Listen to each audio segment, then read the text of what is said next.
Hi everyone, welcome to our YouTube channel Pharma Forge, and today we are going to discuss the topic that is pharmacokinetic. In this second part, we are going to discuss about the metabolism and excretion. In first part, we have discussed about the absorption and distribution. So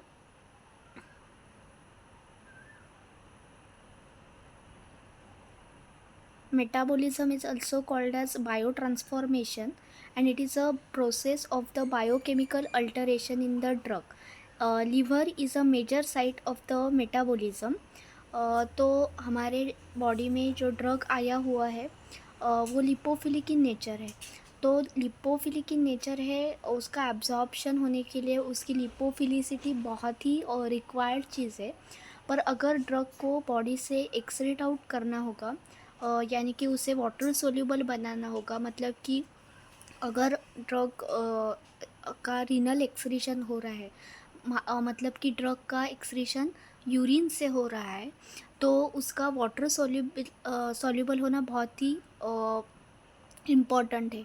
तो उसी के लिए उसकी polarity बढ़ना important है। तो ये जो काम होता है वो मेटाबॉलिज्म में होता है। ड्रग जब हमारे बॉडी के अंदर आता है तब वो लिपोफिलिक इन नेचर होता है, और बॉडी हमारे बॉडी से उसका एक्सक्रीशन होने के लिए वो हाइड्रोफिलिक होना चाहिए, वो पोलर होना चाहिए। तो यही चीज़ होने के लिए उसका मेटाबॉलिज्म किया जाता है या उसका बायो ट्रांसफॉर्मेशन किया जाता है। तो metabolism involve phase 1 reaction and phase 2 reaction. In phase 1 reaction, there is a oxidation, reduction, hydrolysis, cyclization and decyclization.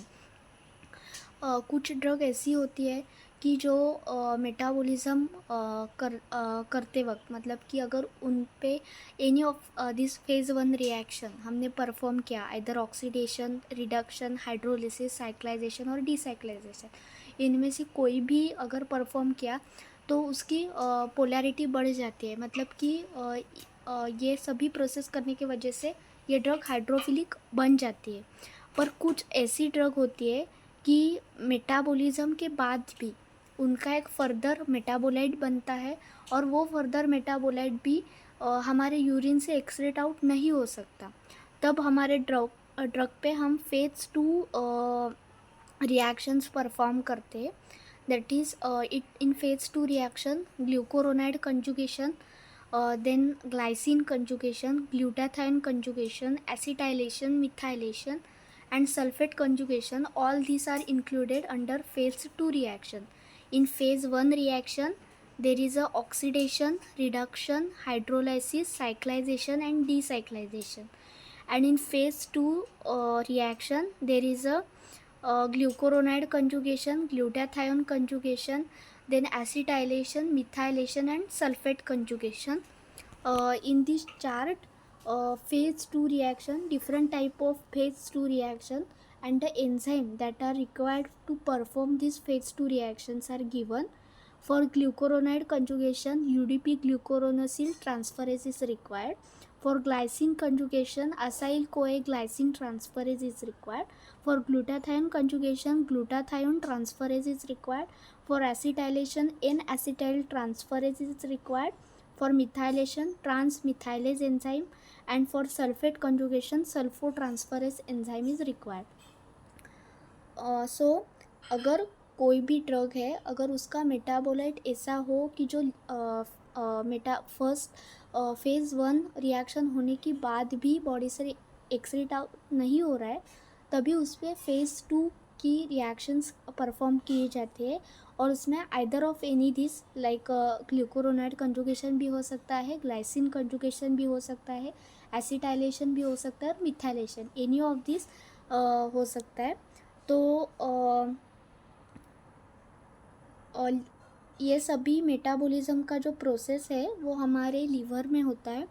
और एंजाइम्स जो लगते हैं वो दो टाइप्स के मतलब कि एंजाइम्स लगते हैं। One is a microsomal and another is a non microsomal enzyme. Microsomal enzymes are present in the microsomes on smooth endoplasmic reticulum. हमारे सेल में एक रफ एंडोप्लाज्मिक रेटिकुलम होता है और एक स्मूथ एंडोप्लाज्मिक रेटिकुलम होता है। और रफ एंडोप्लाज्मिक रेटिकुलम जो होता है उसके सरफेस पे राइबोसोम्स होते हैं और राइबोसोम्स को हम प्रोटीन फैक्ट्री कहते हैं। तो ये जो राइबोसोम्स होते हैं वो प्रोटीन का मेटाबॉलिज्म के लिए रिस्पॉन्सिबल होते हैं। और जो स्मूथ एंडोप्लाज्मिक रेटिकुलम है उसमें जो भी कुछ मतलब कि स्मूथ एंडोप्लाज्मिक रेटिकुलम जो है उस पर जो भी कुछ माइक्रोसोम्स है और उस माइक्रोसोम में जो कुछ एंजाइम है उन्हें माइक्रोसोमल एंजाइम कहा जाता है। और जो नॉन माइक्रोसोमल एंजाइम्स है वो साइटोप्लाज्म में प्रेजेंट है। Non microsomal enzymes are present in the cytoplasm and mitochondria of hepatic cell. Hepatic cell means cells of liver. And 50% of total drug are metabolized by CYP450 enzyme. हमारे body का सबसे एक major enzyme है कि जो किसी भी xenobiotic और कह सकते हैं ड्रग का मेटाबॉलिज्म करने में बहुत इम्पॉर्टेंट रोल करता है, that is CYP450। Then next is a term that is enzyme inducer and enzyme inhibitor. Enzyme inducer are the substance that potentiate the metabolic activity of the enzyme, and enzyme inhibitor the substance that decrease the metabolic activity of the enzyme. Means enzyme inducer एक ऐसी category होती है और ऐसे substance होते हैं कि जिनके वजह से जो एंजाइम है हमारी हिपैटिक सेल्स में जो एंजाइम है उनकी एक्टिविटी बढ़ जाती है। और एक्टिविटी बढ़ने से क्या होता है, अगर किसी भी एंजाइम की एक्टिविटी बढ़ जाती है मतलब कि किसी भी ड्रग का मेटाबॉलिज्म बढ़ रहा है, और अगर उस ड्रग का मेटाबॉलिज्म बढ़ रहा है तो ऑटोमेटिकली वो ड्रग हमारे बॉडी से जल्दी एक्सक्रीट आउट होगी। मतलब कि उसका जो ड्यूरेशन ऑफ एक्शन है वो घट रहा है। और अगर एंजाइम इनहिबिटर ड्रग हमें किस पर्सन को दे रहे हैं, मतलब कि वो जो एंजाइम है कि वो एनी ड्रग का मेटाबॉलिज्म कर रहा है, अगर वो इनहिबिट हो गया तो ऑटोमेटिकली उस ड्रग का जो ड्यूरेशन ऑफ एक्शन है वो बढ़ जाएगा, उसका जो एक्सक्रीशन है वो घट जाएगा, उसका एक्सक्रीशन जल्दी नहीं हो पाएगा और उसका ड्यूरेशन ऑफ एक्शन प्रोलॉन्ग हो जाएगा। तो example of the enzyme inducer is a griseofulvin, phenytoin, carbamazepine, phenobarbital and rifampicin. An example of the enzyme inhibitor is a cimetidine, ketoconazole, dialthiazem, erythromycin and fluoxamine. ये मैंने example दिए हैं enzyme inducer के और enzyme inhibitor के। Then एक होता है नॉर्मल मेटाबॉलिज्म और एक होता है first pass metabolism. Metabolism of the drug during its passage from site of absorption to the systemic circulation. इस डायग्राम में आप देख सकते हैं कि यहाँ पे मैंने स्टमक है और यहाँ पे लीवर है। तो स्टमक से अगर कोई ड्रग का एब्जॉर्प्शन होता है तो स्टमक के बाजू में ही और स्टमक के नियर हम कह सकते हैं पोर्टल वेन होता है।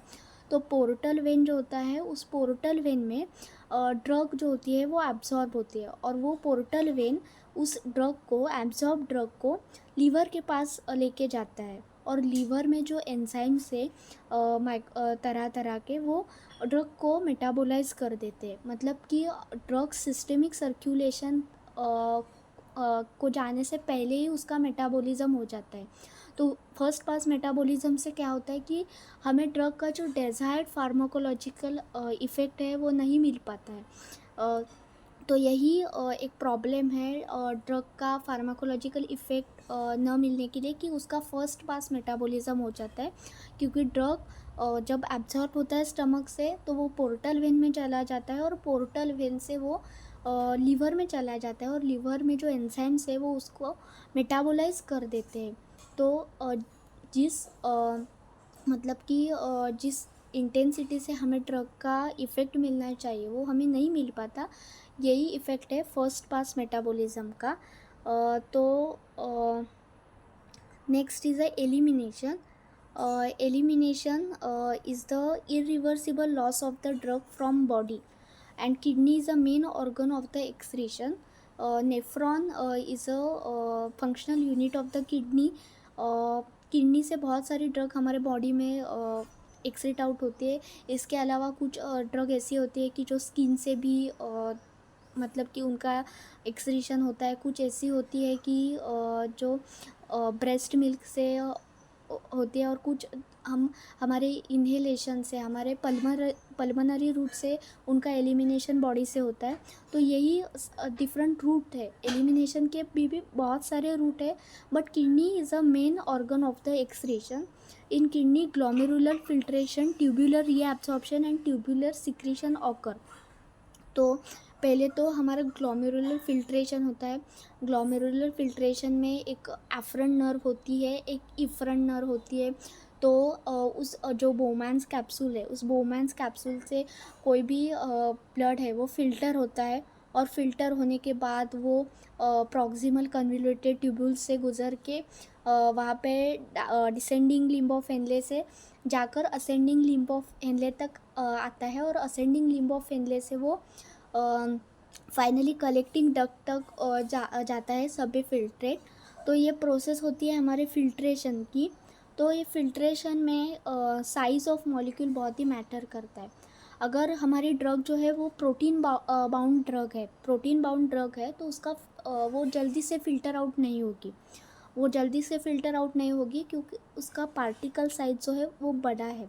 अगर ड्रग फ्री फॉर्म में है तो वो जल्दी से फ़िल्टर आउट होगी. मीन्स जो ड्रग फ्री फॉर्म में है वो फार्माकोलॉजिकल एक्शन भी अच्छा दिखा सकती है, क्योंकि वो रिसेप्टर से बाइंड हो सकती है.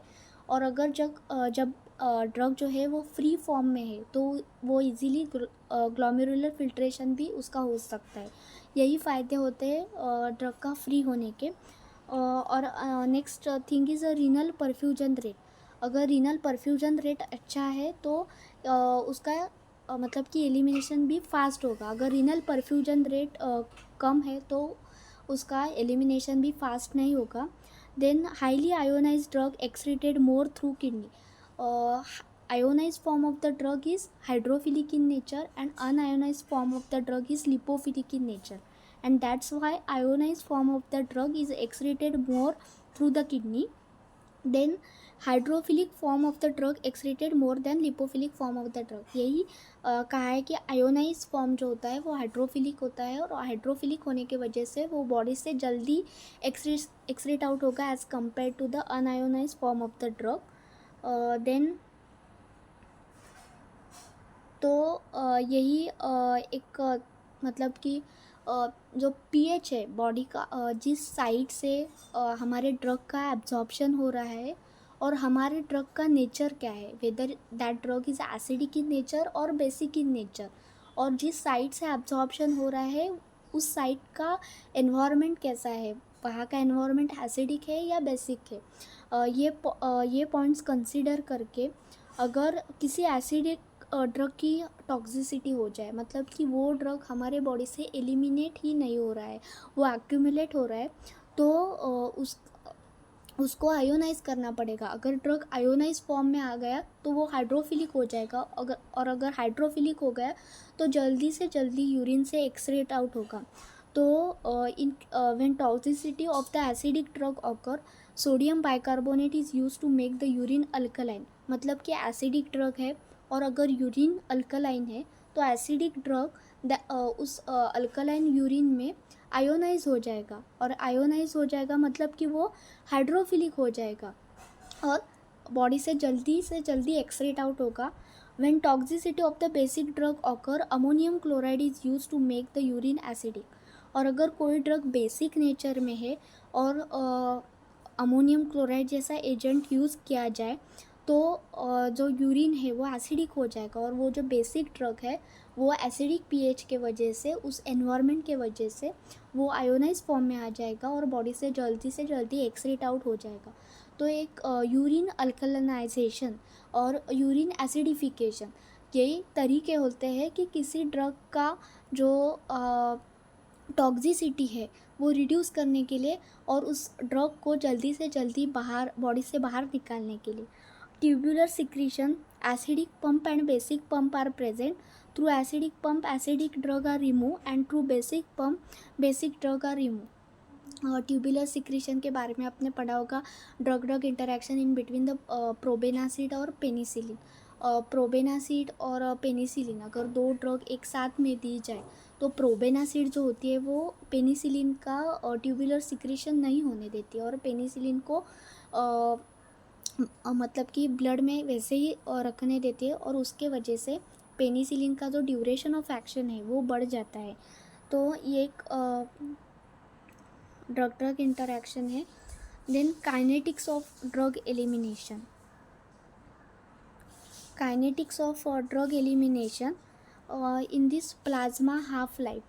Plasma half-life, it is a time in which plasma concentration become 50% of its original concentration. मतलब कि जो कोई भी ओरिजिनल डोज है ड्रग का, जो कोई भी ओरिजिनल डोज है और उसका जो कॉन्सेंट्रेशन है प्लाज्मा में, उसका ओरिजिनल कॉन्सेंट्रेशन का 50% होने तक जो टाइम लगता है उसे प्लाज्मा टी हाफ या प्लाज्मा हाफ लाइफ कहते हैं। वो हर एक ड्रग का अलग अलग होता है। तो किसी भी ड्रग को बॉडी से कंप्लीट एलिमिनेट करने के लिए अप्रॉक्सीमेटली 5 टी हाफ लगते हैं। 5 T half are required to completely eliminate from body to any drug. In first T half 50% of drug is eliminated and 50% drug is left. मतलब कि first T half में हमारे body से 50% drug eliminate होता है और बॉडी में 50% drug रह जाता है। In second T half 75% of drug is eliminated and जो बॉडी में रहता है ड्रग रिमेन रहता है वो 25% होता है। In third T half 87.5% drug is eliminated and जो बॉडी में रहता है that is 12.5%। In fourth T half 93% approximately eliminated from the body and drug left in the body 6%।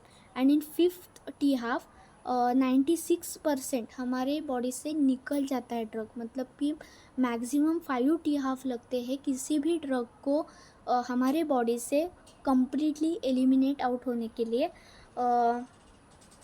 Then clearance भी एक कंसेप्ट होती है। It is the theoretical volume of plasma from which drug is remove completely in unit time.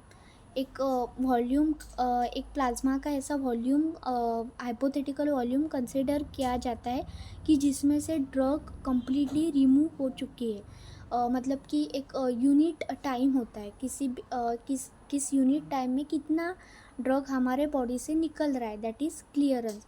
Clearance is the rate of elimination upon plasma drug concentration. एक unit time में इतना drug हमारे plasma से निकल गया है, that is clearance. And kinetic of elimination means kinetic means speed. तो एक ड्रग हमारे बॉडी से निकलने के लिए कितना टाइम लगता है उसका कुछ कैलकुलेशन के लिए जैसे टर्म्स होते हैं, तो यही टर्म है ड्रग के बारे में, that is plasma T half है और क्लियरेंस है। Then different elimination order drug के बारे में हम कंसिडर करते हैं, that is first order and zero order. when constant fraction of the drug is eliminated from the body means constant fraction means अगर फर्स्टली हमारे ब्लड में 200 mg ड्रग था और कुछ 2 आवर्स के बाद अगर 100 mg हो गया और अगर फिर 2 आवर्स के बाद 50 mg हो गया, मतलब कि एक कांस्टेंट फ्रैक्शन हमारे बॉडी से एलिमिनेट हो रहा है ड्रग का। और अगर ज़ीरो ऑर्डर हम कह सकते हैं तो constant amount of drug is eliminated. Means 200 mg हमारे ब्लड में है और 2 आवर्स के बाद अगर 20 mg सिर्फ 20 mg बॉडी से निकल गया तो 180 mg हो गया। और अगर 180 mg अगर फिर 2 आवर्स के बाद 180 mg से अगर 20 mg गया तो 160 mg रह जाएगा। तो यही डिफरेंस है फर्स्ट ऑर्डर और ज़ीरो ऑर्डर में। फर्स्ट ऑर्डर में क्या है कि 200 mg और ड्रग हमारे सिस्टेमिक सर्कुलेशन में था और ब्लड में था, हम कह सकते हैं। और 2 आवर्स के बाद उसका 50% हमारे बॉडी से चला गया। मतलब कि हम यहाँ पे परसेंटेज में बोल रहे हैं। In case of first order percentage में हम बोल रहे हैं 200 mg का 50% चला गया तो 100 mg रह गया, और 100 mg का 50% चला गया तो 50 mg चला गया। मतलब कि तो ये है फर्स्ट ऑर्डर। और ज़ीरो ऑर्डर में क्या होता है, कांस्टेंट अमाउंट जाते हैं। मतलब कि फर्स्टली 200 mg था, उसके बाद 20 mg गया तो 180 mg रह गया, और 180 mg में से भी 20 mg चला गया तो 160 mg रह गया। तो यही डिफरेंस होता है फर्स्ट ऑर्डर और ज़ीरो ऑर्डर में। मोस्ट ऑफ ड्रग जो होती है वो फर्स्ट ऑर्डर ही फॉलो करती है, क्योंकि फर्स्ट ऑर्डर में ऐसा होता है कि rate of elimination is directly proportional to the plasma drug concentration. मतलब कि अगर हमारे प्लाज्मा में किसी भी ड्रग का कॉन्सेंट्रेशन अगर मतलब कि बहुत है, मतलब कि उसका अमाउंट ज़्यादा है, तो रेट ऑफ एलिमिनेशन भी हाई होगा। पर ज़ीरो ऑर्डर में ऐसा नहीं होता। Rate of elimination is independent of the plasma drug concentration. तो यही डिफरेंस है फर्स्ट ऑर्डर और ज़ीरो ऑर्डर में। एंड कुछ एक्सेप्शनल ड्रग है जो ज़ीरो ऑर्डर फॉलो करती है, जैसे कि अल्कोहल है, एस्पिरिन है, वारफेरिन है, देन टोलब्यूटामाइड है। वारफेरिन एंटीकोएगुलेंट है, एस्पिरिन हमारी non steroidal anti inflammatory drug है, अल्कोहल भी है। Then tolbutamide that is anti diabetic drug. Then theophylline मतलब कि वो जो प्यूरिन कंटेनिंग ड्रग कहते हैं, थियोफाइलिन, थियोब्रोमीन, कैफीन मीन्स जो CNS स्टिम्युलेंट टाइप। तो ये जो है वो ज़ीरो ऑर्डर फॉलो करती है। तो इस पार्ट में हमने क्या क्या कवर किया, what is metabolism. Metabolism also called as biotransformation. Then phase 1 reaction include oxidation, reduction, then hydrolysis, cyclization and decyclization. And in phase 2 there is a glucuronide conjugation, glycine conjugation, acetylation, methylation and sulfate conjugation. And किस तरह के enzymes होते हैं, माइक्रोसोमल्स होते हैं, non microsomal होते हैं। Enzyme inducer का कंसेप्ट, एंजाइम इंड्यूसर के वजह से क्या होता है कि ड्रग का मेटाबॉलिज्म बढ़ जाता है, और ड्रग का मेटाबॉलिज्म बढ़ जाने से उसका ड्यूरेशन ऑफ एक्शन जो है वो कम हो जाता है। और एंजाइम इनहिबिटर के वजह से किसी भी ड्रग का मेटाबॉलिज्म कम हो जाता है, और उसके वजह से उसका ड्यूरेशन ऑफ एक्शन प्रोलॉन्ग हो जाता है।